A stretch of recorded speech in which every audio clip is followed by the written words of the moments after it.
โป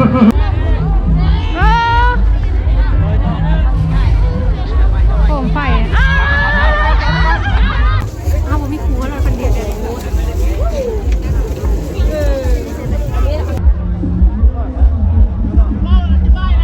ข้าวมา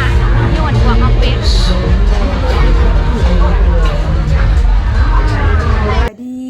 สวัสดีพี่น้องสบายดียามตอนแรงๆยินดีตอนหาขอสุดซองตีบซาลา18คือเก่าสบายดียามตอนน้าพี่น้องเสือเมย์ผากมาหายหักกันได้ใส่มื้อนี้เนาะมื้อนี้สิไปลอยกระทงเนาะพี่น้องแต่ว่าห้าบ่มีครูเขาก็สิไปหาเอาแถวทางหนานั่นแหละไปกับน้องนะพี่น้องห้าบ่มีครูเขาสิไป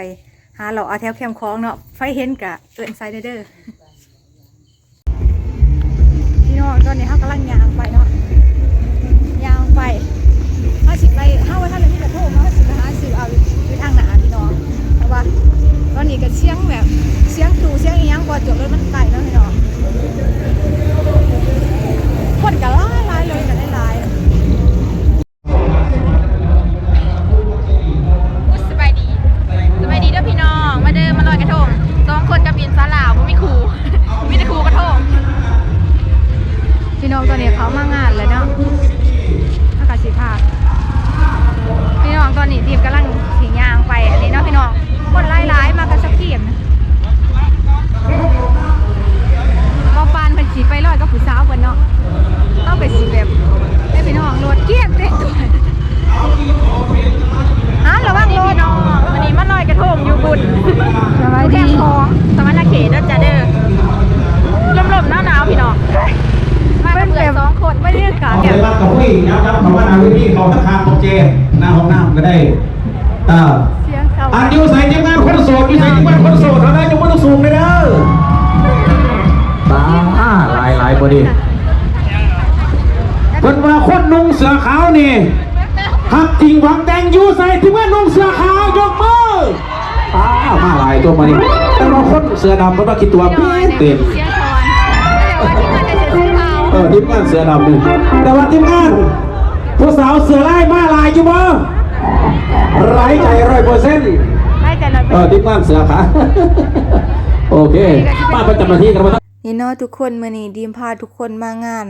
บุญออกพรรษาอยู่ซอนนาเขตนะพี่น้องประเทศลาวนะจ๊ะมากับน้องๆแน่มื้อนี้ก็เป็นมื้อที่ลอยกระทงเนาะก็สิเห็นกระทงเขาพอค่ะแม่ค้าสาวขายเนาะเขาเจ้าขายถาไปบ่อยากอันนี้แบบบ่ได้เฮ็ดเองมาเนาะแต่ส่วนหลายก็เจ้าก็สิมาซื้อเอาทางหน้าแบบนี้เนาะพี่น้องก็มีของอยู่ของกินเนาะปิ้งกอกปิ้งไก่ข้าวลามเนาะเป็นซิกเนเจอร์ในงานบุญสวงเหือเนาะจ้ะทุกคนวันนี้มื้อลอยกระทงเนาะเป็นมื้อที่ว่าร่วมเนาะคนมีครูว่าซ่านก็เช่น คนมีครูหรือว่าบ่มีครูก็มาหาเอาครูทางหน้าก็ได้เนาะจ้าแฮ่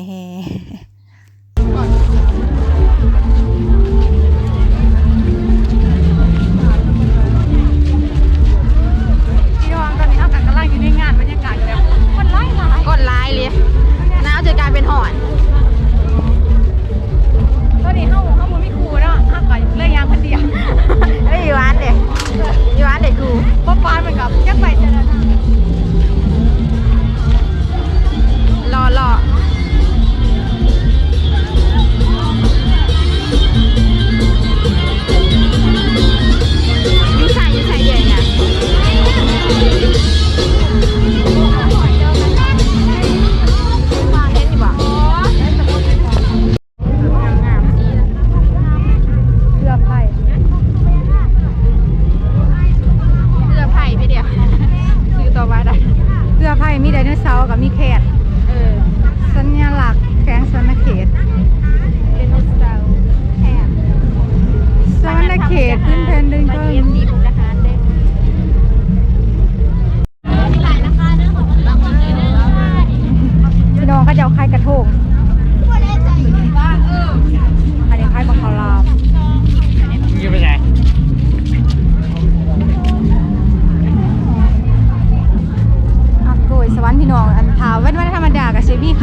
หันนั้นรถติดทางนั้น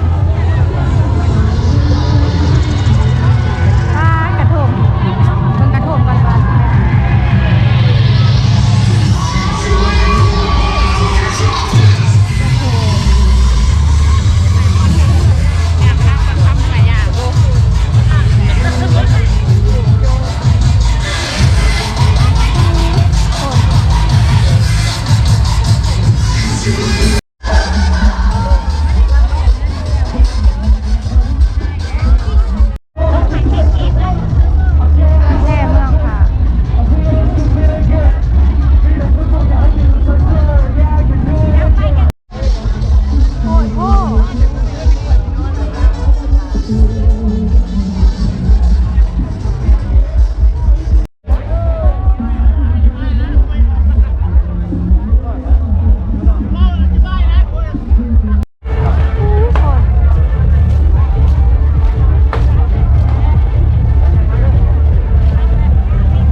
เสื้อผ้าเลย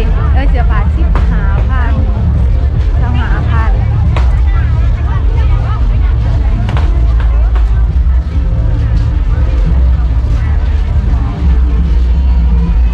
เสื้อผ้า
2 คนพี่น้องอันนี้ก็สิเป็นวงดนตรีหนุ่มผูไทย เอามาพิเศษเลยทั้งสาวมังกรมาได้คือกอดเอิร์ธมาบัดนี้เนาะมันชื่อหนาวเวลากอดได้จังหน่อยกอดผู้ใดเด้อกอดผู้ใดคนกอดเอิร์ธกอดเอิร์ธสาวมังกรกอดเอิร์ธกี่นี่มันมาฮ้อนเนาะเขาว่าเลยโย่สั่นเดี๋ยวพ่อปากคอยบริยินขอใบหำแน่หวังเจ้าตอนนี้ก็บริยินซ้ำตัวเองหำไงกันด้วยวัด200คือเขาไหนใน200แต่เลิกจะให้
ด้านนี้ก็สิเป็นบริเวณทางแคมคลองนะจ๊ะริมโค้งนี่เราก็สิจุดโคมบอลนี่จุดโคมขนาดก็สิเป็นจังหวัดมุกดาหารนะจ๊ะในวันดานเพื่อที่ฮอน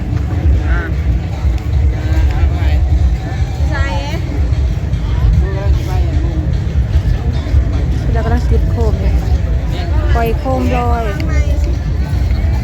นี่ถามแล้วดีกินเลย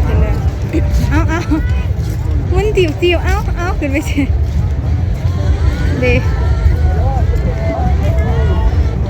ไปแล้วกร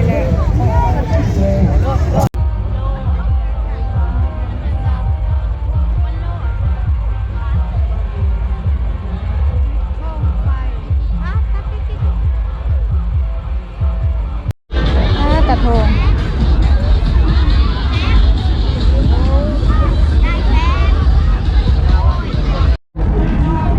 พี่น้องรอไปแล้วมาเห็นกระทงอะไรซื้อกระทง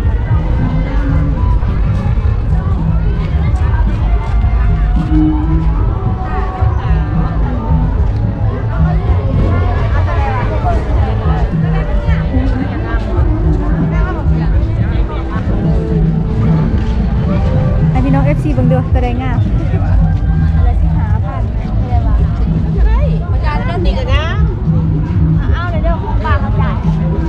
นี่ก่อนพี่น้องงามอยู่บนตัวนี้นะงาม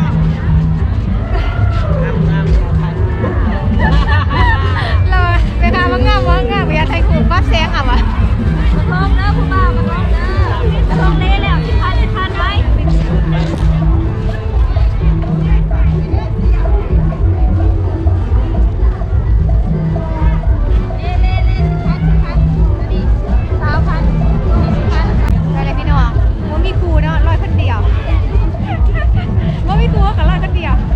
ตอนนี้เขาก็ได้กระทงแล้วเนาะ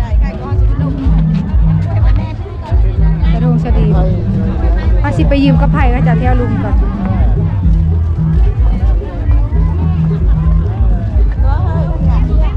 ป้าทางลงไผ่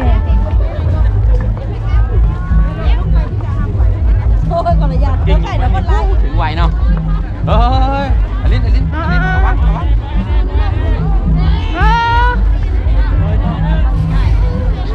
โคมไฟเป็นตะยะนะแบบพี่โคมไฟ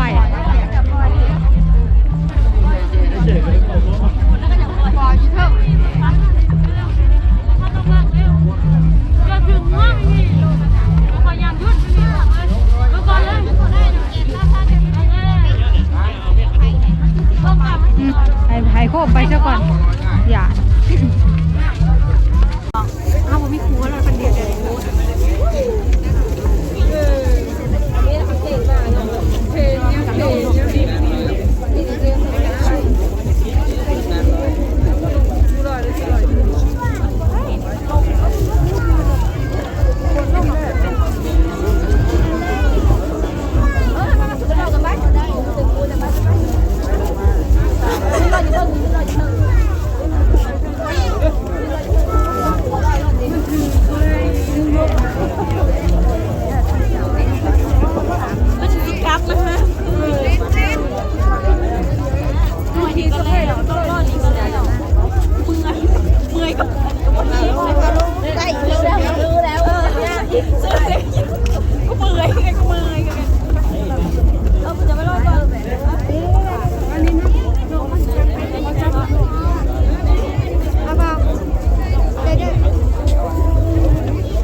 พี่น้องตอนนี้ดิมกับลอยกระทงไปเหยียบหอยเนาะเฮาบ่มีครูเฮาลอยคนเดียวได้จ้ะพี่น้องท้ายเดียว ให้กระทงไปหาครูเอาไปหนักฟ้องเองนะจ๊ะพี่น้อง องหลังจากลอยกระทงแล้วก็สิบรรยากาศข้างในเนาะอันนี้ก็คือเป็นลาดเฉลิมสักแค่แล้วที่เขาจะเปิดไม้นะจ๊ะเขาลอยกระทงแล้วลอยคนเดียวเลยจ้าพี่น้อง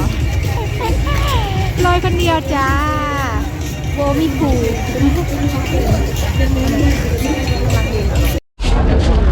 พี่น้องถามมางานบุญพาใดคืออาชิสัตกระปุกแล้วลองคอมเมนต์ไว้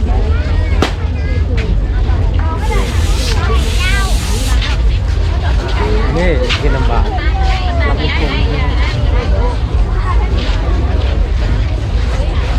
พี่น้อง3 2มาลุ้นกันว่าสดิษถืออยู่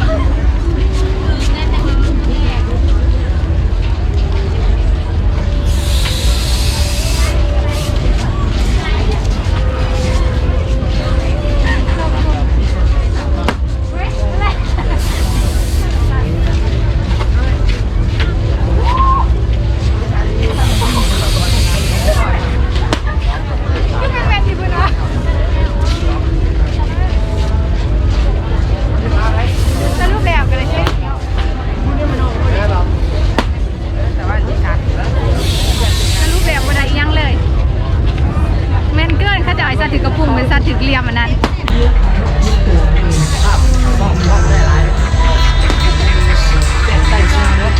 ห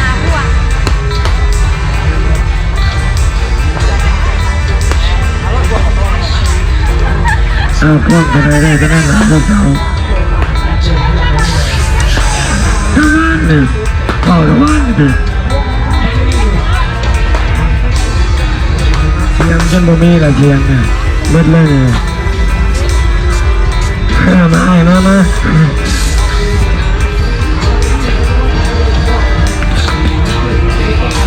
เอาได้บ่เนาะเอาเฮ็ด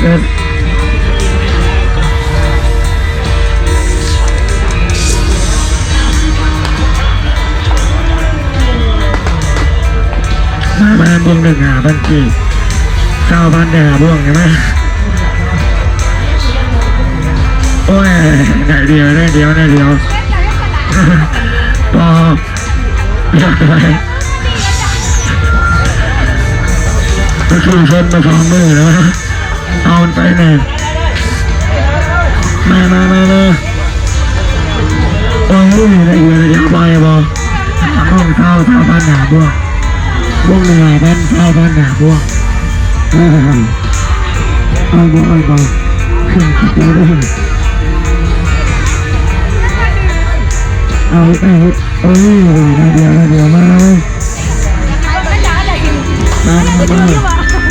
ชาวบ้านเนี่ยก็เห็นมาได้ถ้าหน่วยการเล็กเข้ามาเฮ็ดแล้วบอกว่า5 โมเมนต์นี้ว่ามาเถื่อนเดี๋ยวมาก็ไปแจ้งแล้วคอยอะไรเนี่ยก็2 มือ2 คืนเลยตอนนี้เขาก็รอยังลอยกระทงก็ลอยแล้วของเป็ดกับบ่ได้จักโตสัตว์กับปุ้งกับบ่ถือพี่น้องมื้อนี้นะมีแต่แนวคักๆเนาะคนหลายเป็นบ่จักทางไปมื้อนี้ก็ไปงานบุญออกพรรษาเนาะบุญออกพรรษาหลังจากตอนเช้าไปใส่บาตรตอนแรกก็ไปลอยกระทงนะพี่น้องลอยกระทงคนเดียวลอยกระทงกับมันล่มๆพี่น้องก็จะปล่อยโคมนะเป็นตะยานโคมมันไหมเนาะเดี๋ยวมันปิวไปเลยก็ตกลงมานะพี่น้องแต่กะบรรยากาศกับคนหลายหมุนไปนะพี่น้องจนฉี่โคมหัวกันไปพี่น้องคนร้ายนะพี่น้องในทางมันกับบกวางมาได้นะเจ้าคล้ายเครื่องคล้ายเป็นไงคนร้ายรีพี่น้องไปเจไดก็มีแต่คนแถวเข้มคลองแถวอันนี้ไปคลองเป็ดกะเสียเงิน20,000นะพี่น้องหาบวงบ่ถือเป็ดมันสลัดไปซัดกระปุ้งกับบ่ถือก็พี่น้องเอ้ยไปเลยกระทงกันร้อยคนเดียวเนาะจ้ามื้อนี้นะพี่น้องสรุปแล้วก็คือเก็บภาพบรรยากาศมาพาพี่พักน้องเนาะงานบุญออกพรรษาอยู่สวรรณเขตนะจ้ามื้อนี้นะเป็นมื้อลอยกระทงเนาะมื้ออื่นนะเป็นมื้อสวงเฮือนนะจ้าคลิปนี้ก็เอาไว้สนิทได้จ้ะทุกคนบรรยากาศบ้านเฮาเนาะลมหนาวมากเลยพี่น้อง ลมหนาวไปเดือนตุลามาสะกิดที่หัวใจคลิปนี้ก็สิไว้ซ้ำนี้เด้อจ้าพี่น้องถ้ามาก็ฝากกดไลค์กดแชร์กดกำลังใจให้ดีมาเด้อจ้าสบายดีว่าสิเอาเป็ดมาอันต้มซุเมเรื่องกินบ่ได้จอย